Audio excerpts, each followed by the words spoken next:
We'll call the Committee of the Whole to order. Mr. Kent. Hello, Commissioners. How are you doing today? Hope well. Thank you.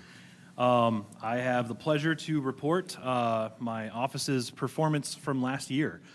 Roughly around August of 2022, I started tracking data.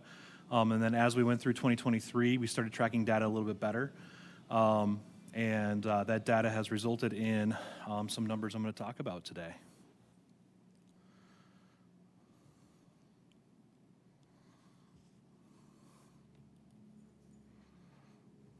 Oh, all right.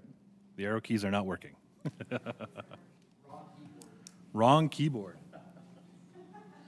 There we go. Boy, let me bring this right over here. Right. All right. So I did not pull the IT report for phone records, so we're going purely on what my team and I recorded last year using VetPro, our veteran management software. So we had 5,825 phone calls, 1,200 emails, 1,000 in-person meetings, 739 faxes, 208 letters exchanged, and then 353 unspecified for a total of 9,000 interactions with veterans last year. To be clear, faxes is the method that we are using for submitting either claims or information to the VA or to another agency for the veteran. So that's essentially 739 pieces of information we sent to other institutions for veterans. So that's not direct faxes necessarily. That's how we're just tracking that number. Comes down to about 36 interactions with veterans a day. One big note is on our VetPro interaction tracking, we're about 2,000 less phone calls than we were last year. I don't know if that's not a failure to report on our end or if we're just down that much. It definitely doesn't feel like it in the office, so we can work a little bit better on tracking on our end. Any questions on this slide? All right. Oh, wrong keyboard again. So we filed 300 claims last year. That's according to the spreadsheet we were tracking. We had 172 decisions. Of those, 121 of the claims were awarded at a success rate of about 70%. 45 claims were denied, and 6 claims were continued. For continued, what that means is, let's say we file a claim for a veteran for hearing loss. They're already service-connected, and we claimed an increase in hearing loss. And the VA came back and said, their hearing hasn't changed enough to increase their rating. We're going to continue their rating. So that was essentially a neutral result.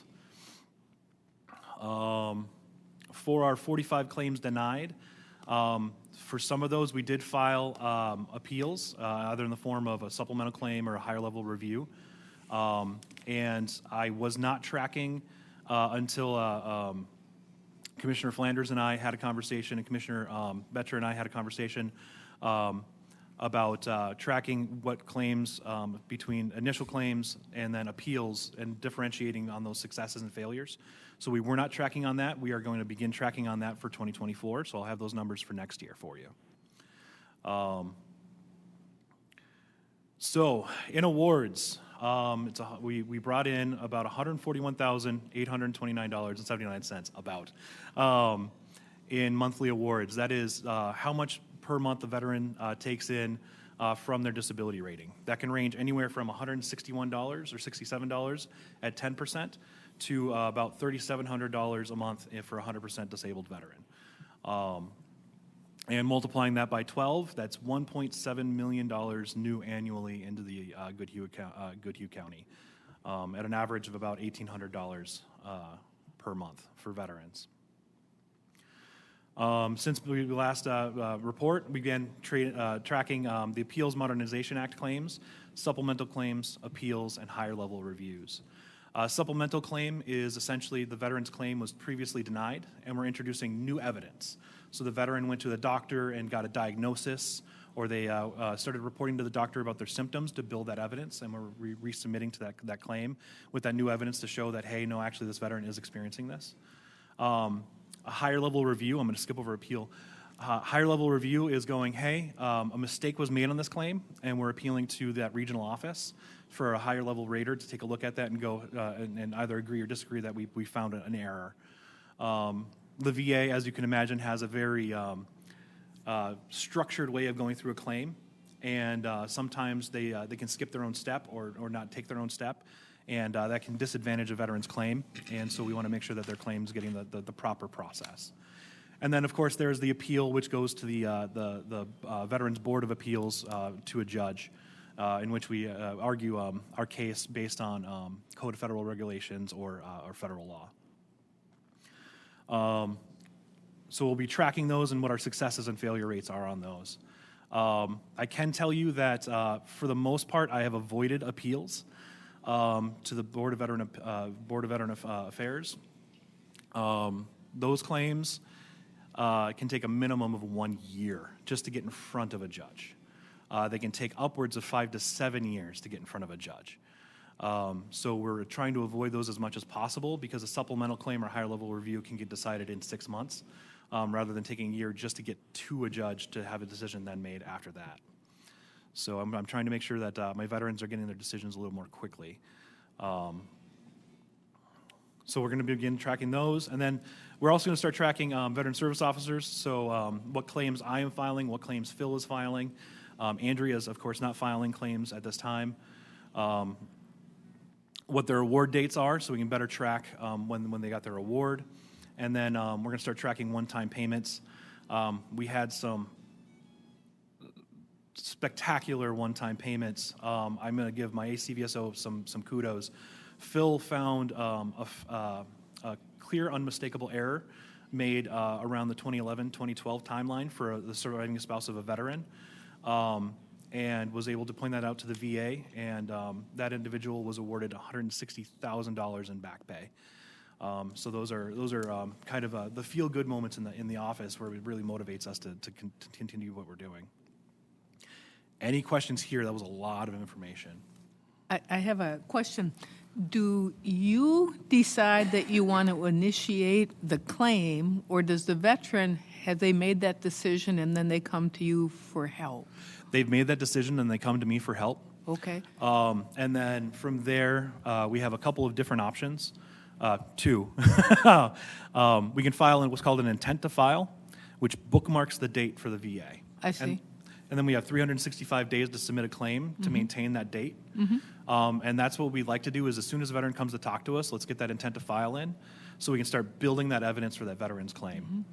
We could file right then and there that day. There's risks with that because you're not constructing a nice, well thought out argument. But sometimes the veteran, they don't want to wait, or they're like, I just want to take care of this now, for a variety of reasons. It's not that the veteran is impatient necessarily. Claiming disability is a bit of there's a conflict within veterans. We're prideful. We through a lot of our training, we were taught that if you admit physical injury, you admit emotional injury, it's a failure of character.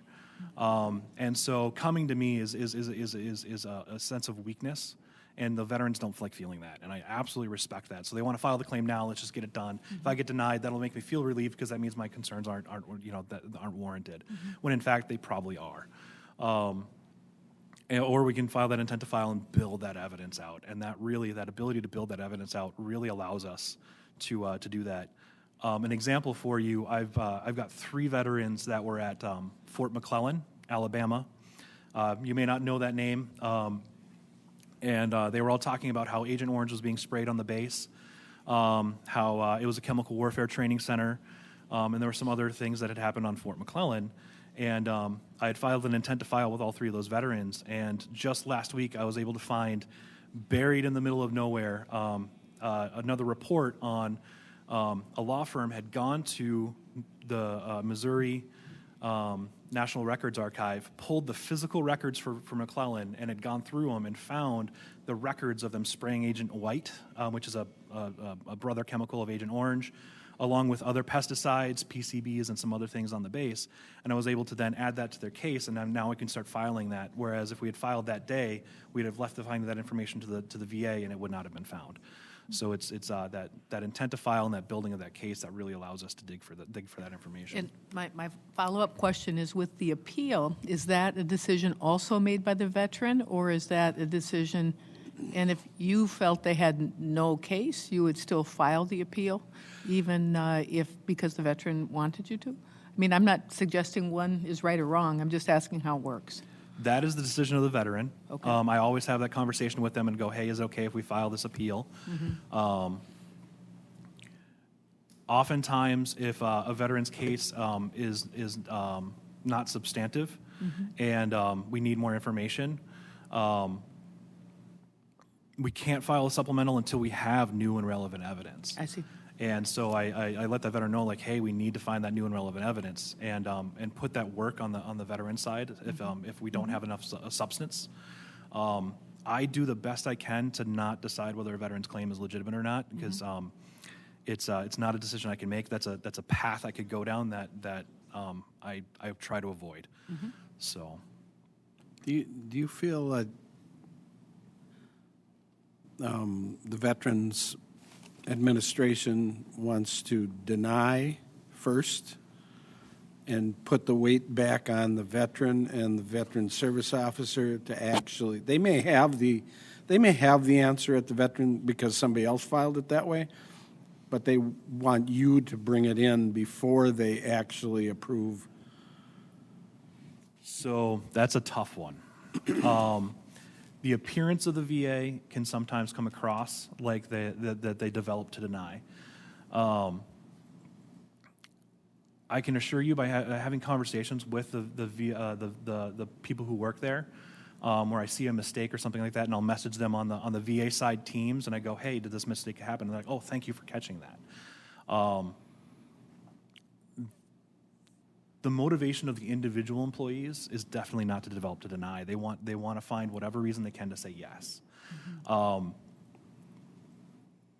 they can't add to the claim. No, So they can just find the evidence. It always has to come back to the veteran or the VSO adding enough to the claim to make it happen. Absolutely. Even if that was common knowledge in the Veterans Administration.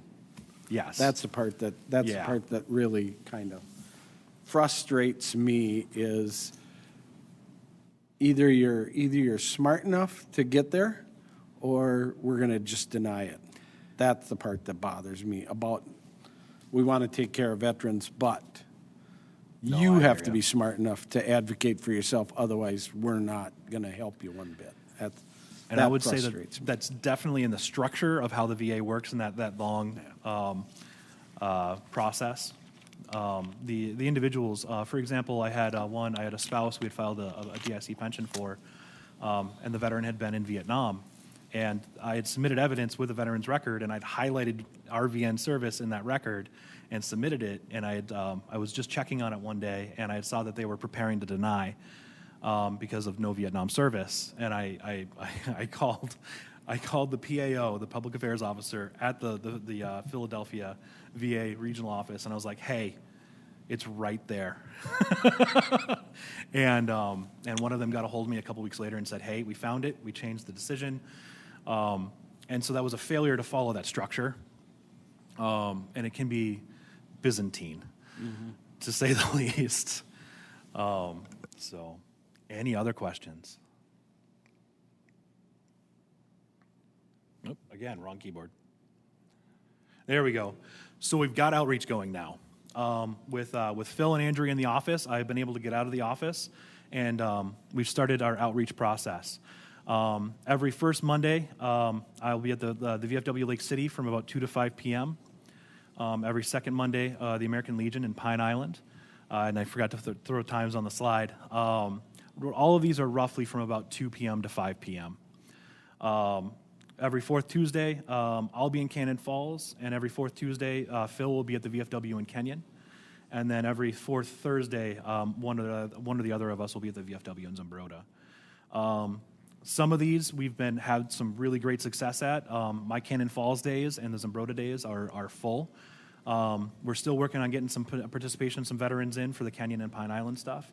In Lake City, we're still making sure the veterans know that we're there and that they can come visit us. So those are little slower days, but we're getting out there. We're letting the veterans know that we're there and that we're available. I've got a 3-month rotation that I got out to all of you and also to my veterans for the VSO meetings in the evenings.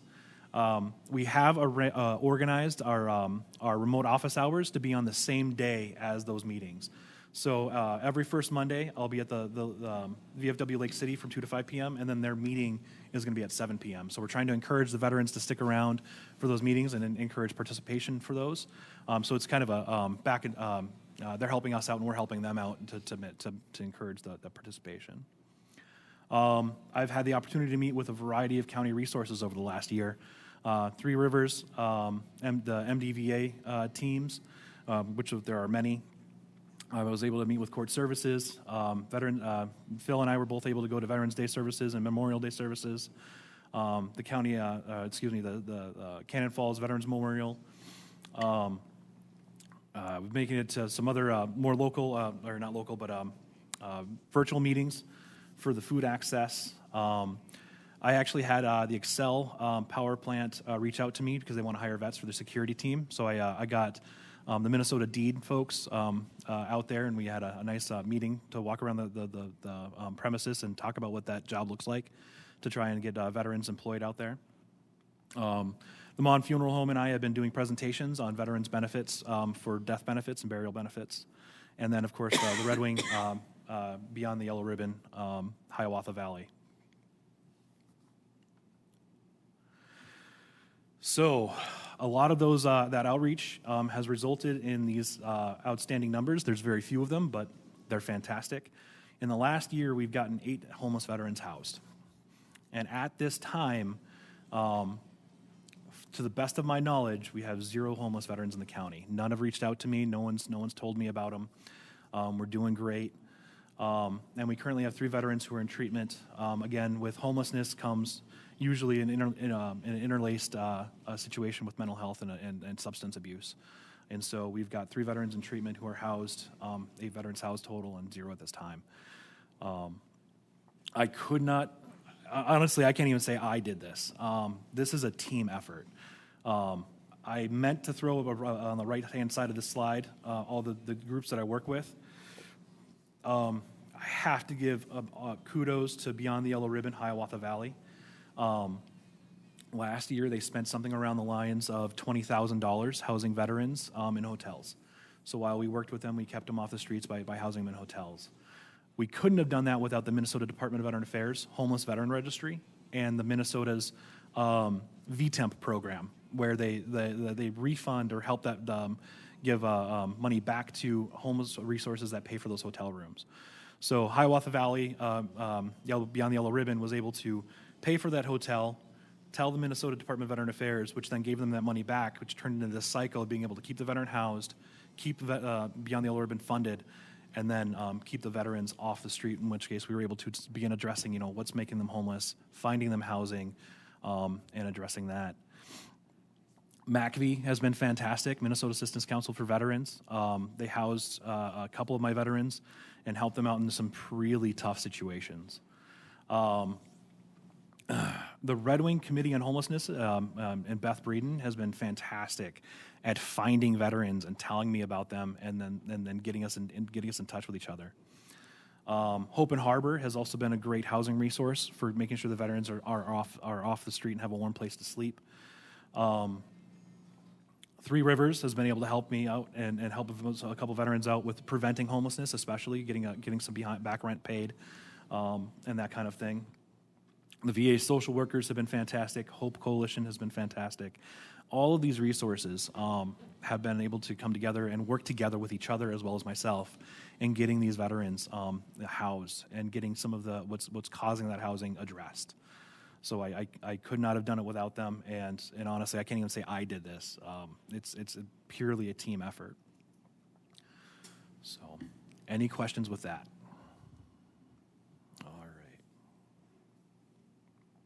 State of the VA. This is going more than 15 minutes. I am so sorry. So the state of the VA right now, since 2020, 2,000 employees have left the VA. In 2023 alone, they hired 6,500 employees.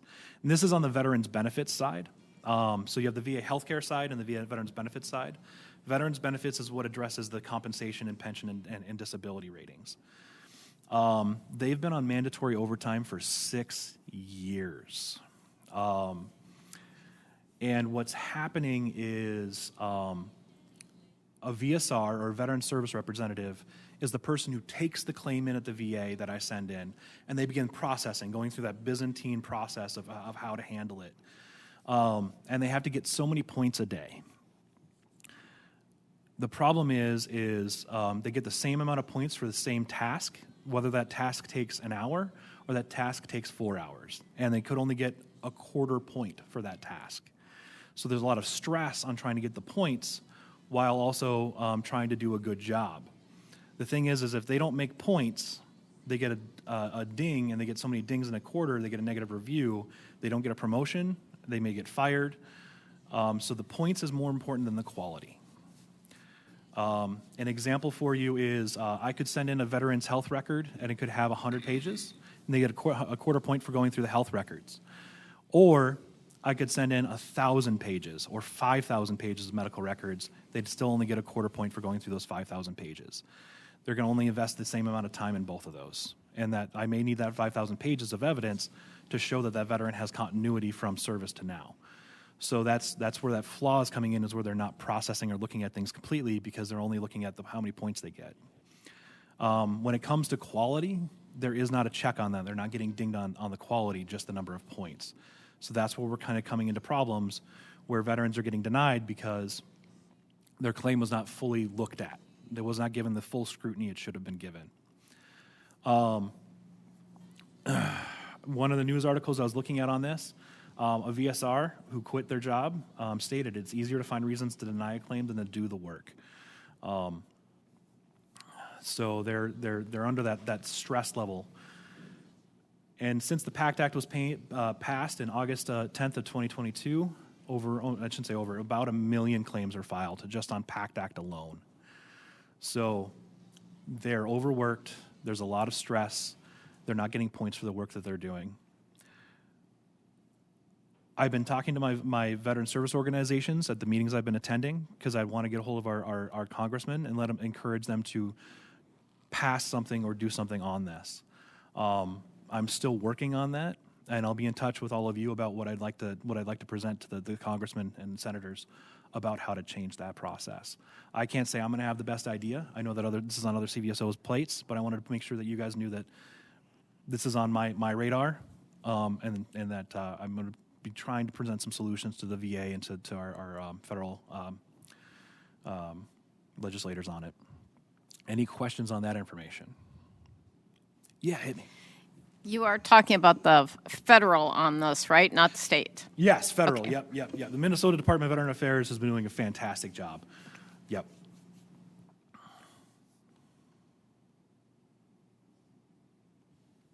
And that's probably my last slide. It is. All Just, right. Any questions overall? Just a comment on that, that's this kind of information, I'll bet you Amy Klobuchar, any of our representatives don't know that piece of it.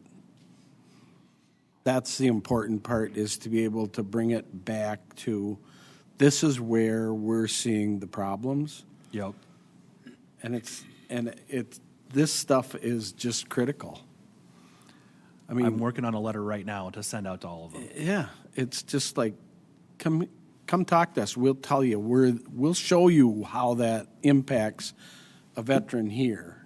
Absolutely. Which is going to be the same as it's going to impact a veteran all over the United States. Yes. And that whole idea that, it's one application, and it doesn't matter how big it is, doesn't matter how complicated it is, you got to get X amount. I mean, those days are gone. We should not be evaluating people based on that. And I totally agree. It's easier to find a way to deny it than it is to actually do the work and get it through. Yeah. It's very frustrating. I want to congratulate your office again. In the little bit over a year since I've been doing this job, all of the praising emails where people are gushing have been about veteran service, and so congratulations to you guys. Thank you. My question would be, is there anything that you guys are doing that might be scalable to other departments to see that we're getting more of these wonderful letters from each of our departments who work hard to do the best they can for the citizens of the county? So I wondered if you had any thoughts on customer service and what might be helpful.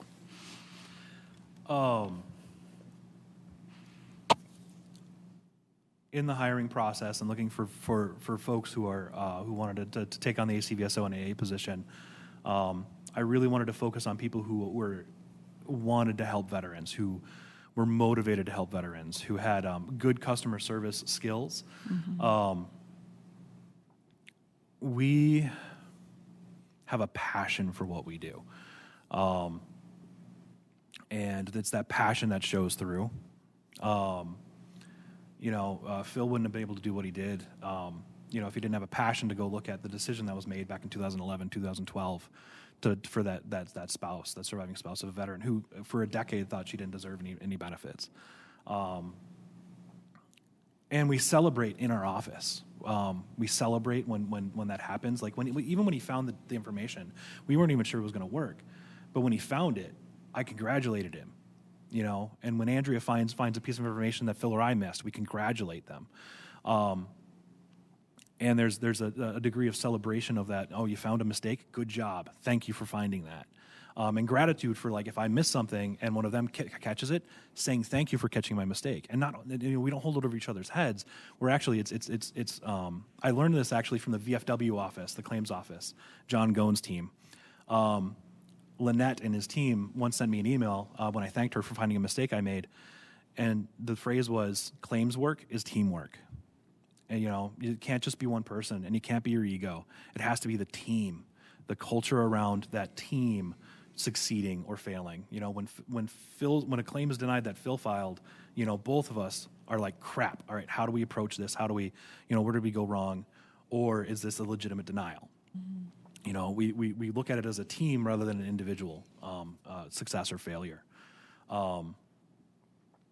So it's looking at it from a team aspect, congratulating each other, and also thanking each other for hey, you caught that mistake, thank you, because that allows me to do better and also make sure that veteran's going to get what they need. Mm-hmm. And celebrating when that veteran gets what they want. I know that's more of a nebulous response. That's helpful. Thank you. Absolutely. I know, going to my communities that I represent, they're so glad that you are coming back out to their community, and it just helps them so much. And Red Wing's not a huge town, but where do I park? What door do I go in? This way you go to them, and that means a lot. Thank you. Oh, no, absolutely. Go ahead. I've also gotten several responses from people in the community about the work currently in the Veterans Service Office, so I also congratulate you and thank you very much for bringing it up to a much higher standard. Thank you.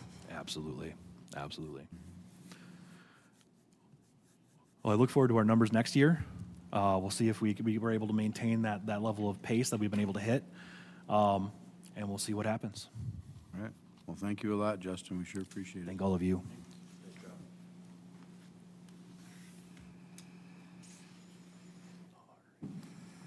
Next meeting in 2 minutes.